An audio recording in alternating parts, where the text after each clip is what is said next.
Assalamualaikum warahmatullahi wabarakatuh. Perkenalkan, nama saya Pito Chandrawinata dari kelas reguler 4D, Fakultas Ilmu Kesehatan, Universitas Ibnu Khaldun, Prodi Kesehatan Masyarakat. Di sini saya akan menjelaskan tentang materi yang telah disampaikan oleh Bapak Dr. Andes Haji Ahmad Alim LCMA untuk memenuhi UTS mata kuliah ID Kesehatan ini. Outline yang akan dibahas yaitu ada 8. Yang pertama, pengantar ID Kesehatan. Yang kedua, model Islamisasi ilmu kesehatan. Yang ketiga, manusia sehat perspektif Islam. Yang keempat, konsep manusia sehat holistik. Yang kelima, ketiga perspektif Islam. Yang keenam, promotif, preventif, kuratif, dan rehabilitatif perspektif Islam. Yang ketujuh, kesehatan nutrisi dalam Islam. Dan yang terakhir, kesehatan individu. Untuk mempersingkat waktu, langsung saja kita mulai ke materi pertama, yaitu pengantar ID Kesehatan. Ilmu dalam pandangan Islam mempunyai peranan yang sangat besar dan memiliki kedudukan yang tinggi di sisi Allah. Muhammad Ibnu Shalih Al-Utsaimin dalam Al-Usul min Usul Al-Fiqh mendefinisikan bahwa yang dimaksud dengan ilmu adalah mengetahui sesuatu sesuai dengan apa adanya, atau yakni sesuai dengan yang sebenarnya. Cara memperoleh dan saluran-salurannya, yaitu cara memperoleh ilmu itu hanya bisa diperoleh dengan cara belajar atau ta'alum. Saluran-saluran ilmu, yaitu untuk tercapainya ilmu melalui proses belajar tersebut diperlukan instrumen pendukungnya, yaitu mencakup 4 saluran ilmu. Yang pertama, persepsi indera. Yang kedua, proses akal sehat. Yang ketiga, intuisi hati. Dan yang keempat, melalui informasi yang benar. Materi selanjutnya yaitu ada model Islamisasi ilmu kesehatan. Islamisasi ilmu yang dimaksud di sini adalah mengislamkan ilmu pengetahuan barat modern kontemporer, tidak termasuk turut Islami. Ada 3 tahapan. Yang pertama, terdapat 2 istilah dalam Islam, yakni sihah lebih bersifat fisik biologis, afiyah merupakan kesehatan yang bersifat mental psikologis. Lalu prinsip-prinsip kesehatan Islaminya, berbuat baik atau ihsan terhadap pasien, tidak sekali-kali menggunakan obat-obatan atau makanan yang haram atau bercampur bahan yang haram, tidak mencacatkan tubuh atau badan, tidak berbau tahayul, khurafat, dan bid'ah. Pengobatan harus dilakukan oleh orang yang ahli dalam bidangnya. Lalu karakteristik ilmu kesehatan Islamnya, yaitu ilmu kesehatan Islam menekankan pada aspek pencegahan daripada pengobatan. Ilmu kesehatan Islam berbasis pada penelitian ilmiah yang dapat dipertanggungjawabkan secara akademik, bersifat integrated dan holistis, yakni ilmu kesehatan yang didasarkan pada pandangan. Yang terakhir, ilmu kesehatan Islam menekankan pola hidup sederhana dan seimbang. Materi yang ketiga itu manusia sehat perspektif Islam. Manusia terdiri dari jasad dan ruh, jasmani dan rohani dalam perspektif Islam. Orang disebut sehat dan rohaninya adalah manusia yang sehat disebut oleh Rasulullah SAW sebagai manusia yang kuat adalah manusia yang dicintai oleh Allah Subhanahu wa taala. Orang beriman sehat secara fisik dan rohani ketika Islam melihat gangguan kesehatan disebabkan 2 hal, yaitu penyakit badan dan penyakit hati. Disebutkan dalam Al-Quran Al-Baqarah ayat 10, jiwa yang sehat senantiasa mengikuti arahan yang sesuai, misal makan yang halal dan menjauhkan yang haram, maka akan menjadi sehat. Manusia berkewajiban menjaga kesehatan fisik, rohani, lahir batin sehingga menjadi sosok manusia yang sehat dan kuat. Manusia terkadang mengalami gangguan psikologis. Kita perlu mendidik jiwa agar manusia menemukan makna. Nabi menjelaskan dari hakikat jasad dan manusia ada inti yang perlu diperhatikan lebih, yakni perhatian terhadap kesehatan hatinya, karena di dalam tubuh terdapat sebongkah organ tubuh termasuk hati. Maka dari itu ada pengaruh dengan kesehatan fisiknya dan perilakunya. Jikalau qalbu sehat, maka perilakunya akan sehat. Untuk merawat kesehatan hati harus mendiagnosis hati yang berpenyakit akan bertambah parah. Nabi memberikan diagnosa penyebab hati manusia berpenyakit, salah satu faktornya adalah dosa. Materi yang keempat yaitu konsep manusia sehat holistik perspektif Islam. Manusia yang kuat itu adalah manusia yang dicintai oleh Allah Subhanahu wa taala. Hal ini disebut dalam Al-Qur'an. Islam melihat gangguan kesehatan manusia disebabkan dua hal, badan dan hati. Dalam surah Al-Baqarah ayat 10 menunjukkan ada penyakit dalam manusia, yakni penyakit hati. Penyakit dalam Islam, dosa. Dosa adalah segala yang dikerjakan akan terjadi kegelisahan di dalam jiwa. Kegelisahan muncul karena adanya dosa. Dosa jika tidak segera dosa jika tidak segera ditobati akan menjadi virus jiwa, membuat hati menjadi rusak. Lalu Tuhan palsu atau hawa nafsu.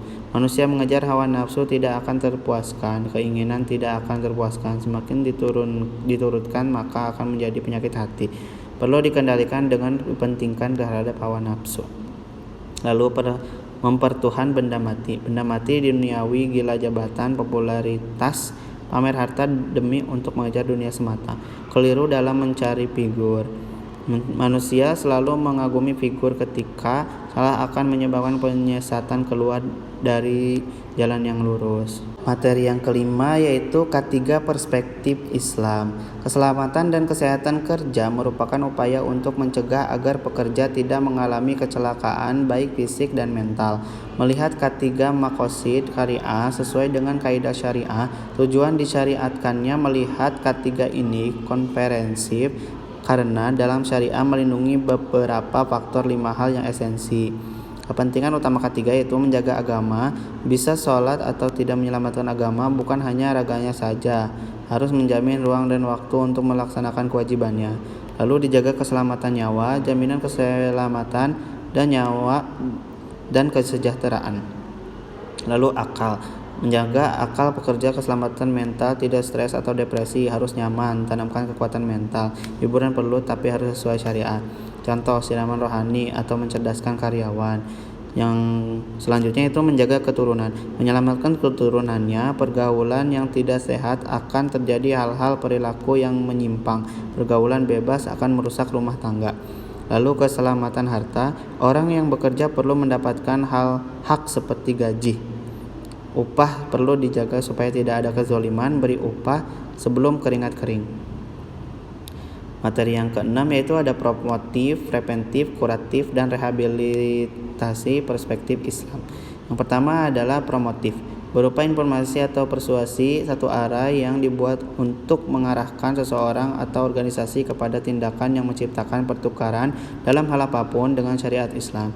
Lalu preventif, dalam Islam mencegah segala hal yang mendatangkan bahaya, merupakan pencegahan didahulukan sebelum pengobatan. Kita sebagai umat tidak boleh melakukan hal yang membinasakan manusia, jangan menjatuhkan atau menjerumuskan dalam hal yang merusak, perlu dijauhkan. Lalu kuratif, terapi bahwa kita punya keyakinan Allah tidak akan menurunkan penyakit tanpa ada obatnya. Lalu yang terakhir rehabilitatif atau pemulihan, bukan hanya raga tetapi jiwa juga harus seimbang, tidak boleh bertentangan dengan Al-Quran, misal dengan barang yang haram.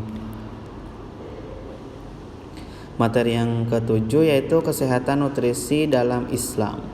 Salah satu faktor terpenting dalam kehidupan dalam menjaga kesehatan adalah nutrisi. Penting untuk mengkonsumsi makanan dan minuman yang bergizi, yang halal dan seimbang, maka akan membawa kesehatan baik lahiriah dan batiniah. Salah satu faktor penting dalam kehidupan dalam menjaga kesehatan adalah nutrisi. Penting untuk konsumsi makanan dan minuman yang bergizi, yang halal dan seimbang, maka akan membawa kesehatan baik lahiriah dan batiniah. Allah memerintahkan agar kita mengkonsumsi makanan dan minuman yang bergizi, halal dan thayyib. Di antaranya itu mengkonsumsi madu, mengkonsumsi susu, mengkonsumsi habatus sauda, mengkonsumsi air zam-zam, mengkonsumsi makanan halal dan thayyib, tidak berlebih-lebihan, menjauhi makanan haram. Jauhkanlah makanan najis atau mengandung najis, makanan atau minuman memabukkan, segala makanan yang menimbulkan madarat bagi manusia. Yang A yaitu pengaruh positif mengkonsumsi makanan halal. Mengkonsumsi halal memudahkan pelakunya untuk beramal soleh. Quran Surat Al-Mu'minun ayat 51. Hai Rasul-Rasul, makanlah dari makanan yang thayyib atau yang baik, dan kerjakanlah amal yang saleh. Sesungguhnya aku maha mengetahui apa yang kamu kerjakan. Sedangkan dampak negatif konsumsi makanan haram yaitu banyak orang yang menyadari bahwa makanan haram menyebabkan timbulnya dampak yang amat buruk terhadap pelakunya, baik dari sisi tertolaknya ibadah ataupun rusaknya akhlak. Mengkonsumsi haram akan menjerumuskan pelakunya ke dalam ranjau setan dan mengikuti langkah-langkahnya.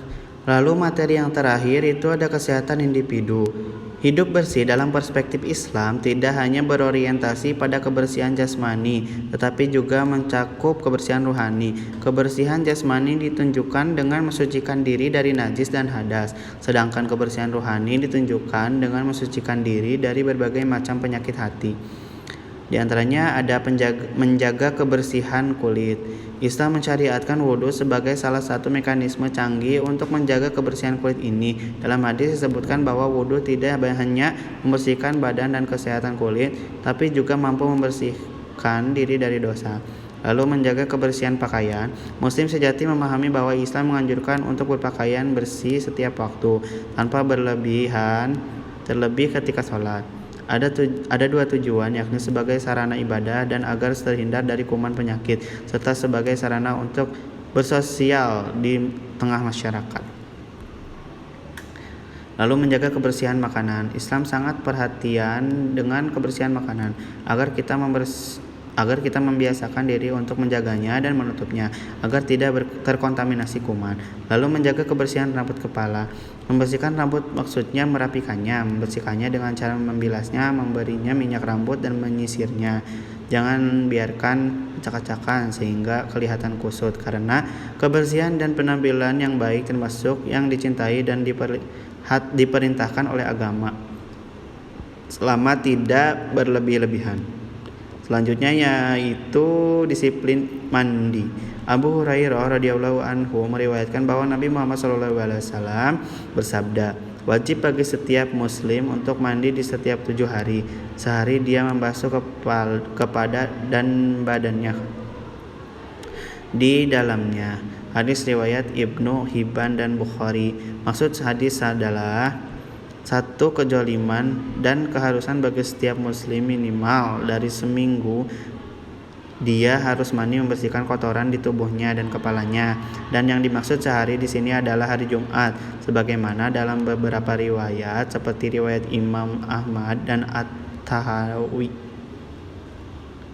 Lalu itu menjaga fitrah, yaitu menghilangkan kotoran, bakteri dan kuman dengan memotong kuku, membersihkan bulu ketiak, bulu kemaluan, berkhitan, menipiskan kumis. Lalu menjaga kebersihan hidung. Membersihkan hidung selain sebagai sarana penangkal efektif ISPA atau infeksi saluran pernapasan akut, TBC, dan kanker secara dini, juga sebagai proteksi dari gangguan setan yang mengganggu manusia.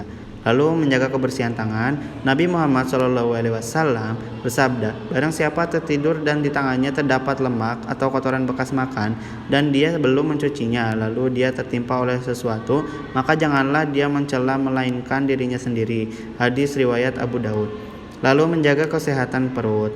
Hadis riwayat Ibnu Majah, tidaklah seorang manusia mengisi sebuah tempat yang lebih buruk daripada perut.